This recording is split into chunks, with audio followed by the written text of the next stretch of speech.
오늘 본문의 말씀을 통해서 술 취하지 말라라고 하는 제목으로 같이 말씀을 나누기를 원합니다. 서론에 보시면 이제 본문에서 이 과음에 대한 경계가 나오고 있고요. 또 부모와 지혜자의 교훈을 듣는 자녀가 주는 기쁨도 아울러서 강조를 하고 있습니다. 먼저 15절, 16절, 22절, 25절 말씀 먼저 보도록 하겠습니다. 15절, 16절 말씀 보시면 내 아들아 내가 내 마음이 지혜로우면 곧 내 마음이 즐거울 것이다. 이게 부모와 또 자녀가 연결되어 있다는 그런 말을 하죠. 우리의 아들 내 마음이 지혜로우면 나 곧 내 마음이 즐겁겠고, 이게 하나님 아버지의 마음으로 볼 때 우리가 지혜로운 삶을 살아가면 아버지의 마음도 좋고, 또 자녀가 지혜롭게 살아가면 부모의 마음도 즐겁겠다 이렇게 말하고요. 또 16절에 만일 내 입술이 정직을 말하면 내 속이 유쾌하리라. 이게 하나님께서는 진리 가운데 살고 또 진리 가운데 행하는 자를 기뻐하실 뿐만 아니라 그런 하나님의 자녀들이 살아가는 자체를 기뻐하시고 즐거워하신다고 하는 것이죠. 22절에서 25절 말씀을 보면 이 자녀에게 대한 그런 권고의 말을 하고 있습니다. 너를 낳은 아비에게 청종하고 그 말에 청종하고 내 늙은 어미를 경히 여기지 말지니라. 부모는 하나님의 대리인으로서 이 땅에 자녀들에게 허락하셨기 때문에 하나님께서 우리 목회자를 우리 성도들에게 또 대리인으로 중간으로 세워진 것처럼 가정에서 부모도 자녀에게 마찬가지이기 때문에 그 권위에 복종하고 또 그를 존중하는 것, 이것은 바로 하나님께서 세워주신 그런 가정의 질서, 교회의 질서라는 것을 우리가 생각해 볼 때에 너를 낳은 아비에게 청종하고 그 권위에 인정하고 내 늙은 어미를 경히 여기지 말지니라 말씀하고 있습니다. 진리를 사되에 팔지는 말며, 그죠? 진리를 사되에 팔지는 말며, 말씀을 잊어버리지 말라는 거예요. 말씀을 내가 어디다가 갖다가 없애서 말씀을 그냥 늘 가지고 있다라는 것이죠. 또 지혜와 훈계와 멸정도 귀중한 것이기 때문에 불필요하다고 파는, 요즘에 뭐 당근마켓 요즘에 많이 하는데, 그죠? 불필요한 물건들을 올려서 거기에다가 이렇게 파는데요. 불필요한 물건이 있기는 해요. 남이 쓰면 더 좋은 물건이 있기는 하지만, 그러나 여기서 진리나 지혜와 훈계와 명철은 불필요한 물건이 아니라 우리의 살아가는데 꼭 필요한 거기 때문에 필요 없다고 팔아버리지 말라 이렇게 말씀을 하고 있습니다. 자, 24절에 의인의 아비는 크게 즐거울 것이요. 그 아까 얘기한 거와 똑같죠, 그죠? 의인의 아비는 크게 즐거울 것이요. 지혜로운 자식을 낳은 자는 그로 말미암아 즐거워할 것이니라. 25절에 내 부모를 즐겁게 하며 너 낳은 어미를 기쁘게 하라 이렇게 말씀을 하고 있습니다. 자, 설명을 보시면요, 교사와 부모의 지혜를 잘 배워서, 여기 뭐 교사는 목회자를 얘기할 수도 있고요, 또 뭐 그럴 수도 있습니다. 또 영적 부모를 얘기할 수도 있고요. 부모의 지혜를 잘 배워서 정직하게 말하고 정직하게 행하고 말하는 사람에게는 그들에게 기쁨이 된다. 그것을 가르치는 교사에게도 기쁨이 되고 부모에게 기쁨이 되고 또 위에 계신 하나님 아버지께도 기쁨이 되고 즐거움이 된다. 그러니까 하나님을 기쁘시게 하는 삶이 뭐냐? 내가 말씀 진리 가운데 살고 진리 가운데 행하면 하나님께서 기뻐하시고 또 그를 세우신 대리자들도 하나님께 기뻐하는 그런 삶을 살게 된다 이렇게 말씀하고 있습니다. 돈을 모으는데도 그런 어떤 수완이 필요한데요, 하물며 지혜를 배우는 일에도 그런 지혜가 필요하다고 하는 것입니다. 그래서 진리와 지혜와 훈계와 명철을 부지런히 산다고 하는 것은요, 대가를 지불한다는 것이잖아요, 그죠? 돈을 지불해서 물건을 사는 것처럼 지혜를 얻기 위해서 대가를 지불하고, 여러분이 새벽에 남들은 자는 시간에 일어나서 여러분 하는 것도요, 진리를 사기 위해서 여러분 대가를 지불하는 것입니다. 그죠? 아침이 지나가고 새벽이 지나가면요, 나중에라도 이거를 좀 들으면 좋겠지만 나중에는요, 분주해서 시간을 틈을 낼 수가 없어요. 또 들어도 집중도 잘 안 되고 이 새벽 시간에 여러분이 진리를 사기 위해서 이 자리에 있는 줄로 믿습니다. 그리고 그것들을 세상 것들을 위해서 팔지 않는 그것이 필요하다고 하는 것입니다. 하나님의 말씀과 지혜를 따라 살고 또 하나님과 교회와 세상과 하나님의 기쁨으로 살아가고 있는가, 또 듣고 배운 말씀에 적극적으로 순종하며 부모와 말씀의 스승에게 보람을 주고 기쁨을 주고 정말로 걱정거리가 되고 근심거리가 되지 않고 기쁨이 되고 즐거워하고 그 성도만 생각하면 참 흡족하고 감사하고 고난 가운데서도 말씀으로 살고 믿음으로 산다면 그것이 바로 보람이 되고 즐거움이 될 줄로 믿습니다. 자, 그 다음에 17절 18절 말씀입니다. 17절 18절 말씀 같이 한번 읽겠습니다. 내 마음으로 죄인의 형통을 부러워하지 말고 항상 여호와를 경외하라. 정령이 내 장래가 있겠고 내 소망이 끊어지지 아니하리라. 아멘. 죄인의 내 마음으로 죄인의 형통을 부러. 부자 되는 사람들, 또 권세를 가진 사람들, 저 사람 부러워하고 예수 안 믿지만 나도 좀 예수 안 믿어도 좀 저런 사람이 좀 부럽다 뭐 이렇게 생각하고, 또 예수 믿어도 저런 권세와 저런 부를 좀 가졌으면 좋겠다 뭐 이런 생각들이 있잖아요, 그죠? 내 마음으로 죄인의 형통을 부러워하지 말고 항상 여호와를 경외하라. 그러니까 죄인의 형통, 그냥 물질을 바라보고 권세를 바라보고 하지 말고 하나님을 바라보라는 거예요. 물질을 바라보면 그것이 우리에게 유익이 되지 않는다는 말씀입니다. 그래서 여호와를 경외할 때 우리의 장래 미래가 있겠고 또 그 안에서 소망이 있게 될 것이다. 그러나 물질, 명예, 또 세상의 어떤 권력들을 바라보면 그것은 물거품과 같은 것이어서 그것이 소망을 주지 못하고 그것이 너의 미래를 보장하지 못한다는 그런 대조적인 그런 말씀입니다. 설명을 보겠습니다. 하나님을 무시하는 악인들의 형통과 평안을 바라보면서 거짓 평안이겠죠, 그죠? 하나님 말씀대로 사느라고 불편과 손해를 감수해온 의인들이 느끼는 고뇌는 오늘 우리들만의 문제가 아니라 시편 기자들의 동일한 부르짖음이기도 합니다. 왜냐하면 똑같은 성정을 가졌기 때문에 그렇습니다. 시편 기자들이 찾은 해답과 잠언의 지혜를 우리가 기억해야 될 것입니다. 그래서 멸망당할 죄인들이 잘 되는 것을 보고 부러워하지 말고 우리에게 하나님 나라와 풍성한 삶을 허락하신 하나님을 경외하는 사람들을 부러워하지 마십시오. 우리 자녀들에게도 마찬가지입니다. 우리가 자녀들에게 바라는 기도 제목이 잘되고 출세하고 세상 가운데서 그런 부와 명예를 얻는 것에만 여러분이 치중한다면 잘못 가리키는 것입니다. 그들이 하나님 안에서 살아갈 수 있도록, 믿음으로 살아갈 수 있도록 할 수 있도록 여러분이 지도하고 또 기도하고 가르치는 것이 필요하다고 하는 것을 기억해야 할 것입니다. 그래서 그런 사람과 공동체에는 장래가 있고 희망이 있고 또 그런 자녀들에게도 역시 마찬가지로 장래가 있고 희망이 된다고 하는 것입니다. 자, 그 다음에 19절에서 21절 말씀, 29절에서 35절 말씀, 이제 과음에 대해서 얘기하는데요. 성경에 술 먹지 말라는 얘기가 어디 있느냐 보니까 여기 보니까요, 너무 자세하게 여기 쓴 이 시편 이 잠언 기자를 보니까 술을 좀 드셔보신 것 같아요. 너무나 잘 알고 있어요. 술 취한 사람들의 어떤 행동이나 뭐 이런 것들을 너무나 잘 알고 있는 이런 모습인 것 같아요. 자, 19절에서 21절 말씀 같이 읽겠습니다.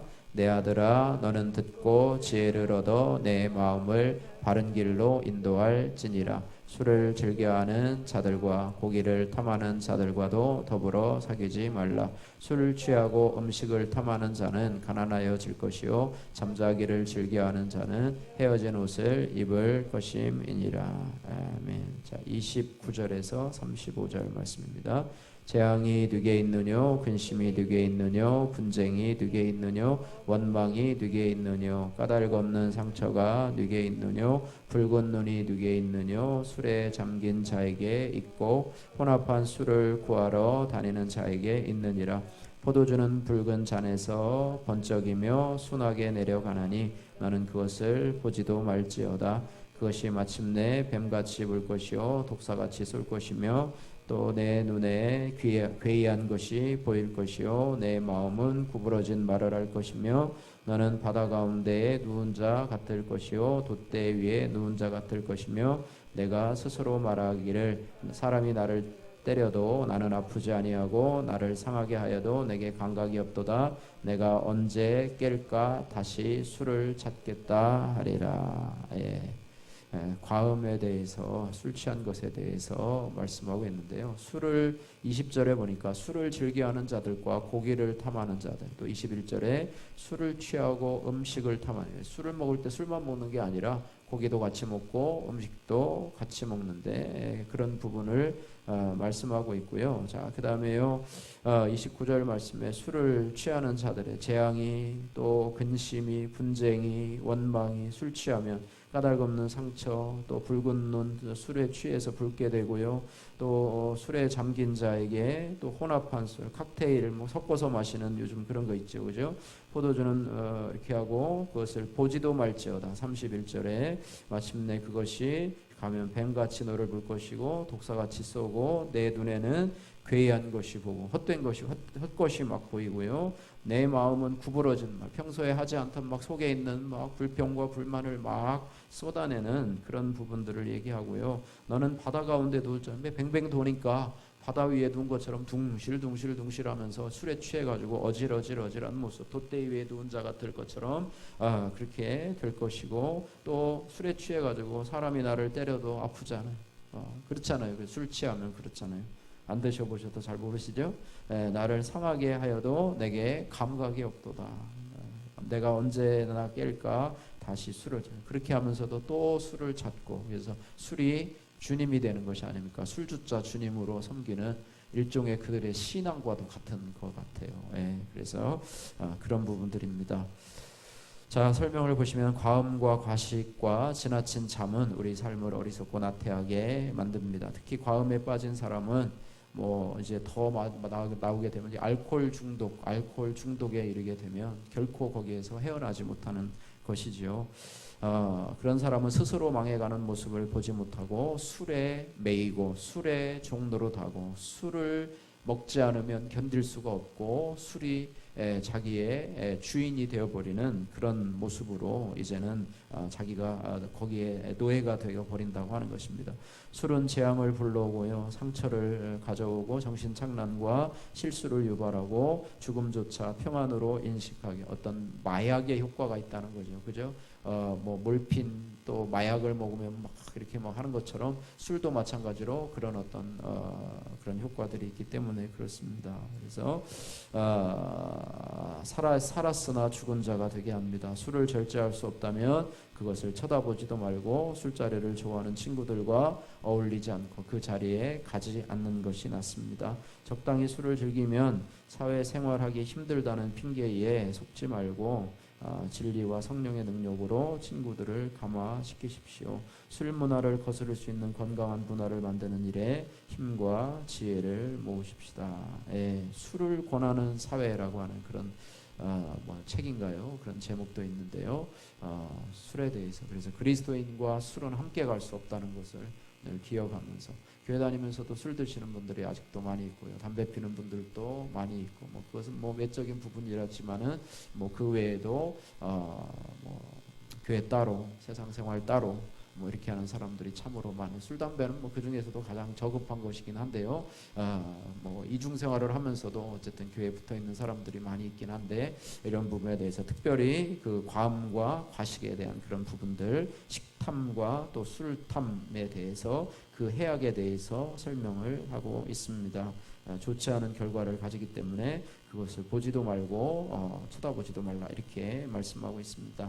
자, 27절에서 28절 말씀에 보시면 음녀와 이방 여인에 대해서 말씀하고 있습니다. 27절, 28절 말씀 같이 읽겠습니다. 대저 음녀는 깊은 구덩이요 이방 여인은 좁은 함정이라. 참으로 그는 강도같이 매복하며 사람들 중에 사악한 자가 많아지게 하느니라.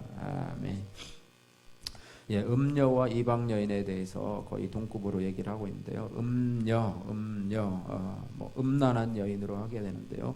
사람을 죄악으로 또 멸망으로 이끄는 그런 자를 총칭한 말이겠죠. 또 이방 여인들, 이방인이라고 그러죠. 믿는 자들 외에 이방인을 섬기고 또 하나님을 섬기지 않는 그런 이방 여인들, 또 음녀들은 깊은 구덩이요, 거기 한번 빠지면 나오기가 힘들다는 것이고요. 좁은 함정이라, 그곳에 들어가면 결코 나올 수 없는 함정과 같은 곳이라 그렇게 말하면서 28절에 참으로 그 음녀와 이방 여인들은 강도같이 매복하며, 강도가 사람을 잡으려고 이렇게 매복했다가 적당한 사람이 나가면 가서 그를 때리고 그가 가지고 있는 물품을 취득하는 것을 본다고 그래요. 요즘도 이 보험 사기를 치려고요, 차 사고를 일부러 위장을 하려고 그 주위를 계속해서 하루 종일 뱅뱅뱅뱅 돈답니다. 그렇게 마치 이렇게 함정과 같은 곳이 있대요. 사람들도 전혀 알 수 없는 곳에 돌다가 또 그렇게 해서 우연인 것처럼 사고를 내가지고 보험금을 타고 그렇게 해가지고 하는 사람들이 있다고 그래요. 그래서 그런 사람들처럼 덫을 또 어떻게 보면 함정을 쳐놓고 거기에 걸려들기를 바라는 사람처럼 그런 음녀와 이방 여인들이 우리 주위에 있다는 것이죠. 이 마귀에게 쓰임 받는 사람들이겠죠. 어떻게 하면 이 사람을 좀 믿음에서 좀 떨어뜨릴까, 하나님으로부터 좀 멀어뜨리게 할까, 이 사람을 어떻게 타락으로, 어떻게 죄악의 구덩이로 우리가 좀 빠뜨려서 저 영혼을 좀 멸망시킬까, 이렇게 하면서 엿보고 있는 사람들이 우리 주위에도 존재하고 있다는 사실을 기억해야 됩니다. 그래서 마귀는 보이지 않는 영적 존재지만은요, 그런 사람들을 통해서 우리를 유혹하기 때문에 우리가 정신을 차리고 근신하여 깨어있지 않으면 우리가 당하기 쉽다고 하는 것을 기억하면서, 우리에게 뜬금없이 다가오는 사람들에 대해서 여러분이 한 번은 조심스럽게 생각을 하고, 저 사람이 도대체 어떤 사람인가 라고 하는 의심을 먼저 가질 수밖에 없는 그런 사회 속에 살아가고 있다는 사실을 여러분이 기억을 하시면서 오늘 말씀을 좀 보셨으면 좋겠습니다.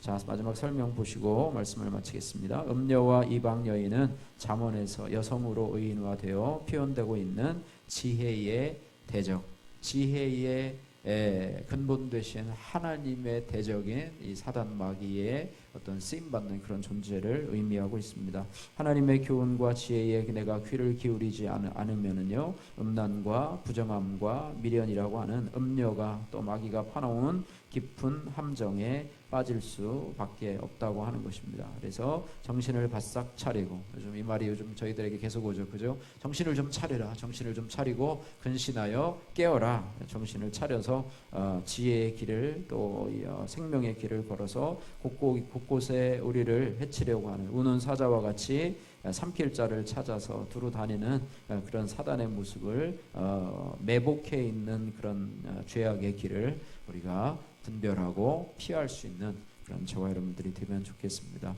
술 취하지 말라. 이것은 술뿐만 아니라 세상에 취하지 말라, 또 죄악에 취하지 말라, 음녀의 유혹에 넘어가지 말라라고 말씀하고 있습니다. 우리가 하나님께, 또 하나님의 지혜의 말씀에, 하나님의 은혜 안에 굳게 서 있으면 이런 것이 유혹에 들어오지 않게 된다고 하는 것이고, 또 이런 곳에 내가 혹시라도 빠져 있다면요, 빠져나올 수 있도록 하나님의 은혜와 긍휼을 구하는 그런 자세가 필요하다고 하는 것입니다. 기도하겠습니다. 사랑의 하나님 아버지, 감사합니다. 술 취하지 말라, 이는 방탕한 것이니 오직 성령의 충만을 받으라. 주님, 성경에서 말씀하고 있는데 오늘 술 취한 것의 구체적인 하나님 해악에 대해서 말씀하면서 그 술 취함의 현상들에 대해서도 너무나 자세하게 설명을 하면서 술도 취하지 말고 또 음녀의 어떤 덫에도 걸리지 않도록 우리가 정신을 차리고 깨어 있어야 될 것에 대해서 우리가 말씀을 하고 있습니다. 하나님 아버지, 우리가 진리와 명철과 또 지혜를 우리가 대가를 지불하고 사되 그것을 팔지 말게 하시고, 하나님 아버지 정말로 늘 지혜를 보물과 같이, 보석과 같이 하나님 잘 간직하며 그 지혜의 말씀에 순종하며 나갈 수 있는 생명의 길로, 의의 길로 나갈 수 있게 하시며, 우리를 유혹하려고 주의 아버지 매복하고 있는 그런 사단 마귀의 아버지 하나님의 계략과 또 그들이 보낸 그런 여러 가지 음료와 또 이방 여인들의 그런 유혹에 우리가 넘어가지 않기 위해서 하나님 깨어 있게 하시고, 우리가 친구를 잘 삼가 선택할 수 있는 지혜를 허락하여 주시기를 소원합니다. 하나님께서 오늘도 함께하여 주시고 또 은혜 베풀어 주옵소서. 아버지, 우리 요양원의 우리 김순희 권사님 또 그동안에 예배를 잘 드리면서 했었는데 이제 주님이 부르셔서 오늘 하나님 이제 천국으로 또 이제 가고 또 오늘 또 이제 화장을 하게 됩니다. 하나님께서 아버지 오늘 장례 절차 위에도 우리 함께하여 주시고 또 함께 모인 분들에게도 은혜의 시간이 될 수 있도록 주여 도와주시고 또 우리 집사님 위로하시고 은혜 베풀어 주시기를 소원합니다. 감사드리며 예수님 거룩하신 이름으로 기도하옵나이다. 아멘.